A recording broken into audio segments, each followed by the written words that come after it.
It's a Minimalist Monday edition of Optimal Living Daily, episode 2515, How to Declutter Without Feeling Wasteful. Is Decluttering a Waste of Money? By Antonia Collins of BalanceThroughSimplicity.com, and I'm Justin Malik. And we're going to jump right into today's Minimalist Monday post as we optimize your life.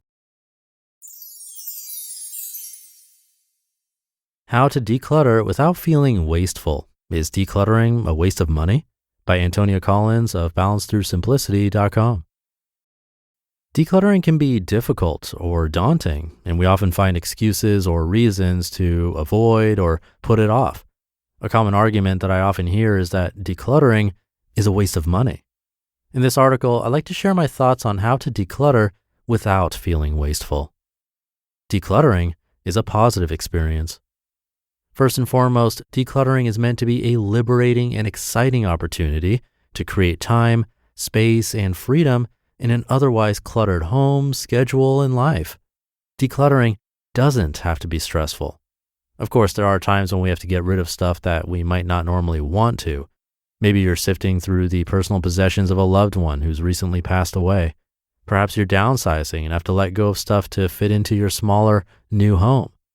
However, decluttering because you want a change, a fresh start, and or because you've got too much stuff and want to reclaim control over your life by having less instead of more, decluttering for these purposes should be realistic, empowering, and positive.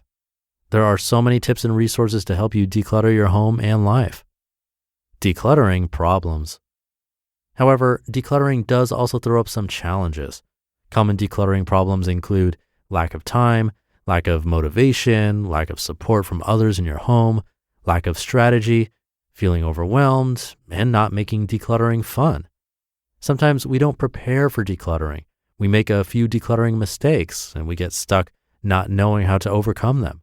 We may even declutter and then still find that our home looks cluttered, but we don't know why.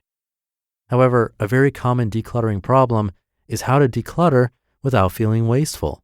We feel guilty for getting rid of something that we spent money buying. We regret the purchase, but don't want to declutter because it feels like a waste of money. How to declutter without feeling wasteful. Number 1, the waste comes when you purchase an item unwisely. Shopping without being mindful of what and why you're buying it is, I believe, where the true waste comes in. That's the moment when the money leaves your purse, hand, or bank account.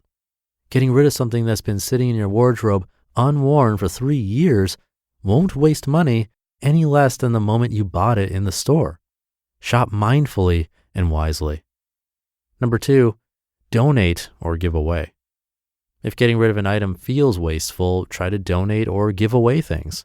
There are many people who can't afford to buy the item new and who would dearly love what you no longer want. Donate to charity or give away to those who could really benefit. Number 3, change your language. I'm using the term get rid of items because it's a useful catch-all term. However, I equally mean donate, recycle, or sell. If you struggle with feeling wasteful in decluttering, then I encourage you to watch the language you choose. Get rid of sounds negative, so replace that with pass on, give new life to, or make better use of in your thoughts and feelings towards decluttering. Number 4, sell if you need. While selling comes with its own pitfalls, it's certainly a way to generate a bit of money if you need to build your finances. Perhaps the money you make could be put to a better use, such as towards creating experiences and memories with your family and friends. I'd rather enjoy a day out with my kids than having extra stuff sitting in my cupboards. Number 5, getting rid of perfectly good stuff. Much of the clutter in your home might be of perfectly good or really good quality and condition. And although it can be difficult, you're not obliged to keep something because of its quality or condition. There are many people who would enjoy, benefit from, make use of, and be delighted to receive these items. In many cases, the items would be used more often, be given a fresh breath of life, and bring joy to others. Number 6, acknowledge past decisions. The decision to buy or acquire an item is something that we need to take ownership for. I've made plenty of unwise purchases, but I made them nonetheless. I don't like to regret them, but I prefer to learn and avoid making the same decision again. We are all a product of our past decisions, but how we deal with those decisions shapes our future. Number 7, swap regret for hope. How we think about things has a big impact on how we feel about them. Shift your thoughts from a negative mindset that's going to hold you back and replace it with positive hope for the future and what a clutter-free home will give you instead. Number 8, ask the right decluttering questions.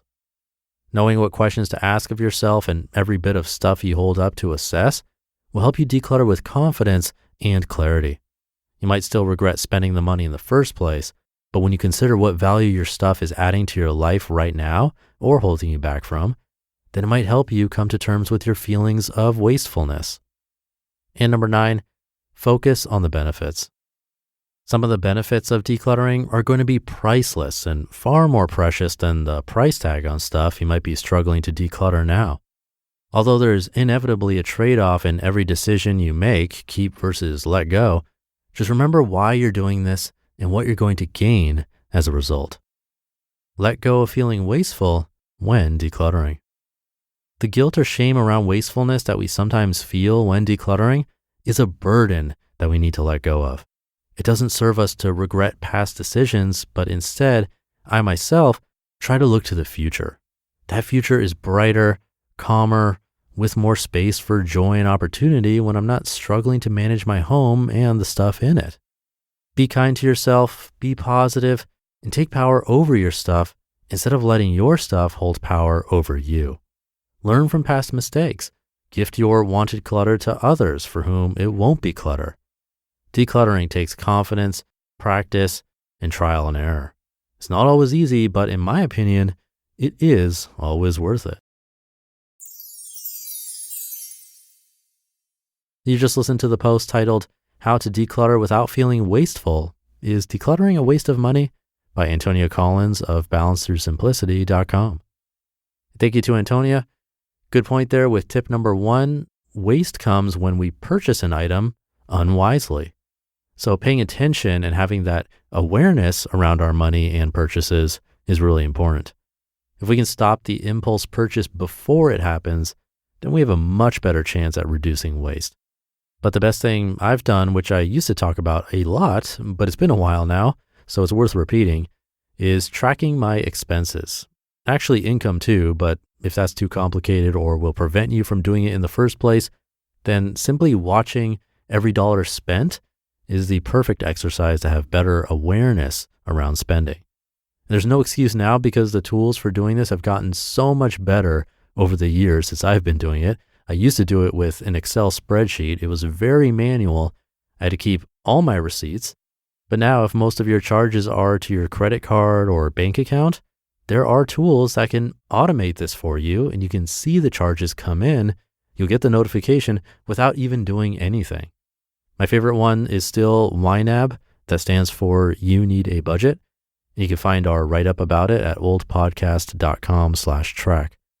So that's my extra tip for you today. Thank you for being here and listening to me and for subscribing to or following the show.